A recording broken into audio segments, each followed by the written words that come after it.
Hi everybody, it's Chris and welcome back to another video. Now recently I've done 4 videos on my favourite punk and new wave 45s from 77, 78, 79 and most recently 1980. Now whilst punk was often seen as a 45 culture where anyone could make a record, and pretty much anyone did back in kind of 77, and some were better than others obviously, but there was also a number of albums that came from this genre, this movement, this era, which were seminal albums, brilliant albums, which were career defining, but also incredibly influential on bands that would come after. And so what I thought I'd do today is just share with you some of my favourite album tracks from this particular era.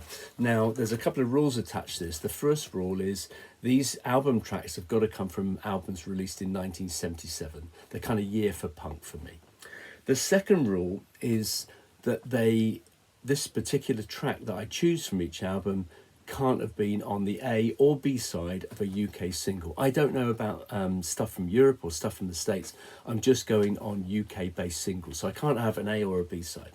And the third rule is I've got to have a physical copy, which means that I can't show a couple of albums. So for example, I can't show anything from Pink Flag by Wire. I don't have it, which I wish I did. It's always prohibitively expensive when I see it, but I probably would have chosen something from that. Maybe Fragile, for example, might have had that. But so what I've got here is 20 albums in rank order from 20 down to 1, my favourite album tracks from 77 that didn't make a UK single, either on A or B side. So first up is Elvis Costello, and this is his debut album, My Aim Is True. Now there were a number of singles from this album. So Allison, Angels Want to Wear My Red Shoes, Less Than Zero were all 45s from here. Mystery Dance, Welcome to the Working Week were B-sides. So it's a bit harder to choose from this album, although I think this album is great. It's one of my favourite by him, if not my favourite album by him actually. So I'm going for the second track on side 1, which is called Miracle Man. So that's my first choice at number 20. At number 19, we've got Richard Hell and the Voidoids, really influential album, and I think he really influenced the whole look of punk actually as well, Richard Hell. So there was a couple of singles from that, obviously Blank Generation, which in the UK, I think the B-side was Love Comes in Spurts, and Another World also was a single for Richard Hell in the UK. Now that was released on Stiff. So the track I'm choosing is the third track on side 1. It's called No Pleasure, great song. And that's Richard Hell and the Voidoids at number 19. 18, we've got something from the debut album by Talking Heads. Not punky, but very, very of the time. Big part of the CBGB's era. And on this album, we've got their classic Psycho Killer and also another 45, Oh Love Comes to Town. So can't choose those two. Which I do think are their best tracks actually, especially Psycho Killer. But I'm choosing No Compassion, the song that closes side 1 with its kind of 2 parts. Great song, really tight band. David Byrne, very strange, bit nerdy, but angular, jaggedy, and vocals are so strained on this album, but it's just quite unique sounding band. And that's at number 18. At 17, we've got the Dead Boys. This is from their album Young, Loud and Snotty. Now this is the album that features their classic Sonic Reducer. That was a 45. I see it much more on a 12 than a 7 actually, but it's a great track.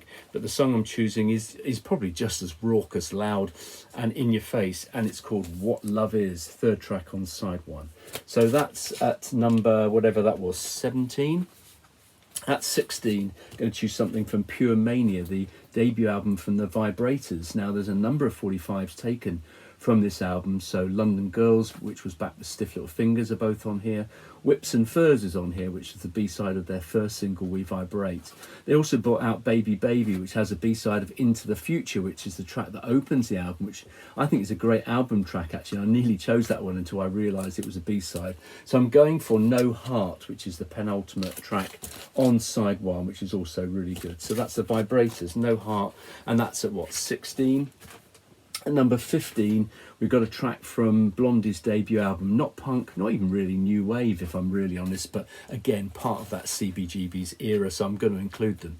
There are 2 singles from here, Ex-Offender and Ripper to Shreds, both of which I like, but my favourite song on here actually is In the Sun, which is a bit more kind of Blondie sounding, I think, than a lot of the other tracks on here. So that's at number 15, In the Sun. Now, still staying in kind of New York, just by the picture you can tell this band aren't really that punky, although they were usually lumped into that kind of category. This is the Dictators. I remember buying the 12-inch single of Search and Destroy, which looked exactly like the album from which that track comes from. This is Manifest Destiny from 77.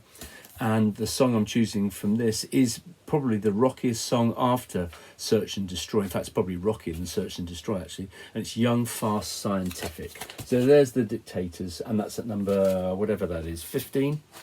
At number, I think this is 13, actually, anyway. At number 13, we've got something from Marquee Moon. This is an album which is, seen as a seminal album, a kind of... a really highly influential album, a real guitar album, and it's over. The whole album though is overshadowed by the title track. It was a 45. It was a single, part 1 on A and part B on part 2 on side B. There was another single, Prove It was a single, and I think that was backed by Venus. But the track I'm choosing as a non-album track is the track that opens the album, and that's See No Evil, which is great, and that's my number 13, I think we're up to. At number 12, I'm choosing something from Ultravox. Make sure it's Ultravox with a exclamation mark, the John Fox version. They brought out 2 albums this year, actually. I think this is the better of the 2. This is called Ha Ha Ha, and the track I'm choosing from this, there is a 45 in this, Rock is on here, but I'm choosing the Frozen Ones, which is a good track. If you don't know it, just stream it, it's great.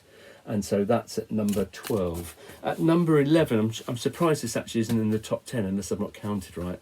At number 11, something from the debut album by The Damned. This cover always just sums up how this band sounds.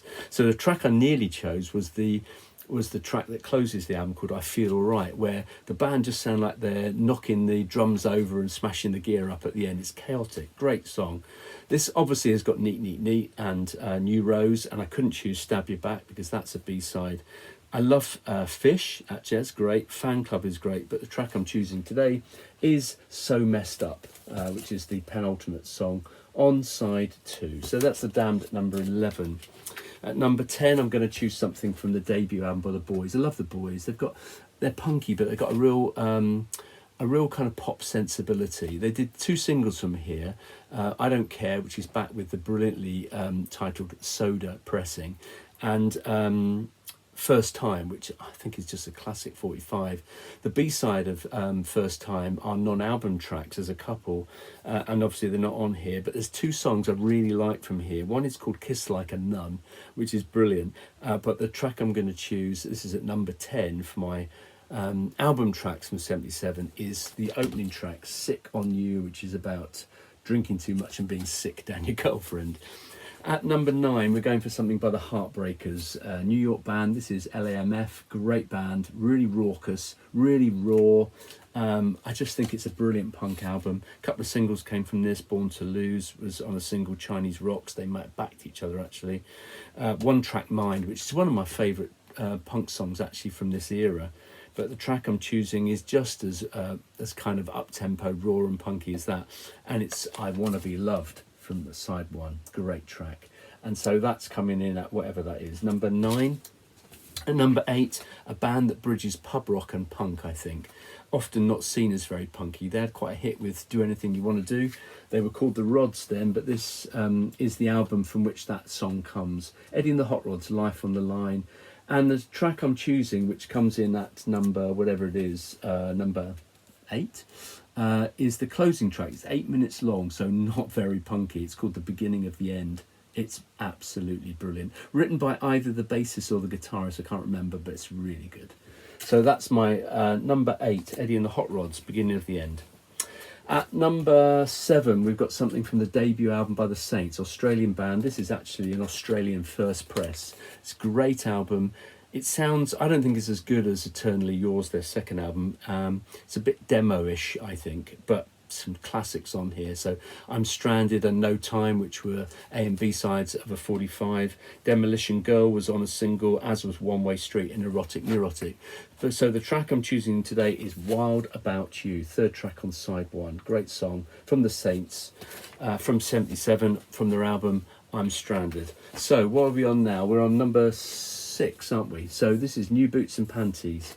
I love this cover. I think this is possibly the best cover from this era, actually. I love this picture. That's, I think, Ian Dury's son, Baxter.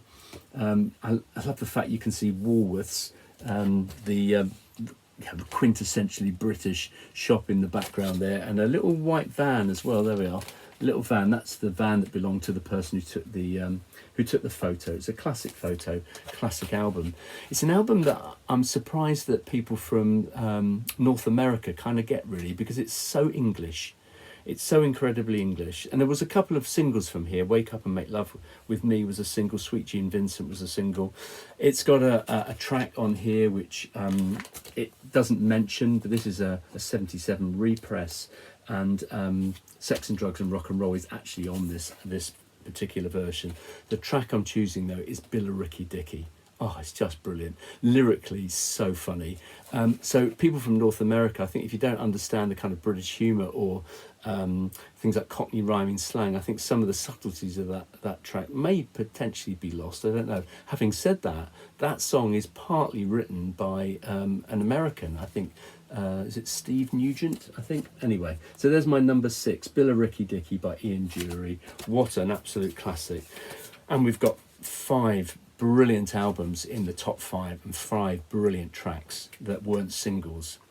So the first up is at number 5. This is Rattus Nevegicus by the Stranglers. Now this did have a couple of singles on it. It has Grip, it has Peaches, it has London Lady and Hanging Around, all of which featured on 45s. So the track I'm going to choose is the track that opens the album. I think it's just brilliant with the swirling organ. It's marvellous, called Sometimes. What a great song. Love that. That's right up there with one of my favourite Stranglers song. Great album track at number 5. At number 4, got to have something from the debut album by The Clash. Now, I bought this back in '77. I just thought, wow, it's so edgy and it's so punky. I think it's their best album by a country mile, personally. And as a kid, I never got really to side 2. I just played side 1 all the time. I would imagine on this particular copy, side 2 is quite minty, actually. Side 1 will be battered. It's got a couple of singles, Remote Control, which was released in the UK and back with London's Burning. It's also got White Riot, which was back with a non-album track, 1977. But there's 2 songs, and I still haven't quite decided which one of the 2 I'm going to say is my number 4. It's going to be either the opener, Janie Jones, which I adore, or I'm So Bored with the USA. And I think I'm probably going to go with the latter. So there's a White Riot single there. I'm So Bored with the USA. And that's at number 4 from the debut album by The Clash. From the second album by the Ramones, I've got to have something by them in this list. This is their album Leave Home. Some classic singles came from this. For example, actually, having said that, I think there's only one single from this, Swallow My Pride. I don't think there was any other singles. There may have been some B-sides. But the track I'm going to choose from here, I just love. Now, I can't remember who wrote this particular song, but it's called Palisade Park, and it has that kind of vibe to it. The song is Oh, Oh, I Love Her So, which is the 4th track on side 1. It's absolutely classic. This is the American version of it, which features Carbona, not glue, as well. That was taken off later albums, but Oh Oh I Love Her So is brilliant. The lyrics are just banal but marvellous. You know, I met her down at the Burger King, we fell in love by the soda machine. It's just classic. So there we go. There's at number 3, Oh Oh I Love Her So by the Ramones. So we've got two albums left, 2 album tracks left. At number 2, we've got a band which probably aren't really that punky, if I'm really honest, and certainly they went mainstream as the albums progressed. But the track that opens their debut album is probably my favourite song by them, and that's Art School by The Jam. I absolutely love Art School. It's brilliant. The other track I obviously like is In the City, the track that was the single, the title track, opened the second side. But Art School, I don't know if they did a better song for me than that. And that's probably a little bit controversial, but that's my number 2. And that leaves one band and one song. Now this is, and you can guess what that band is, I'm sure. It's a one and done band. They had 4 singles from this album. Each of those singles had a non-album track B-side, in fact.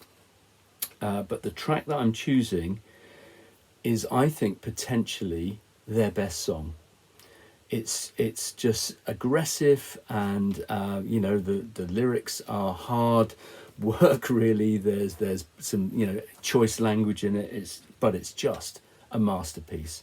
So after Pretty Vacant, God Save the Queen, Anarchy, and Holidays in the Sun, we've got the absolute classic that is Bodies. And that's my number one non-album track from 1977 punk and new wave albums. So tell me what you think in the comments below. Tell me what your favourite non-album tracks are from this particular area. Really look forward to hearing from you. Thank you very much for watching, and thank you very much if you subscribe already for doing so. And if you don't, click on that button, the more the merrier. So thanks very much, and I'll be back sometime soon with another video. Cheers.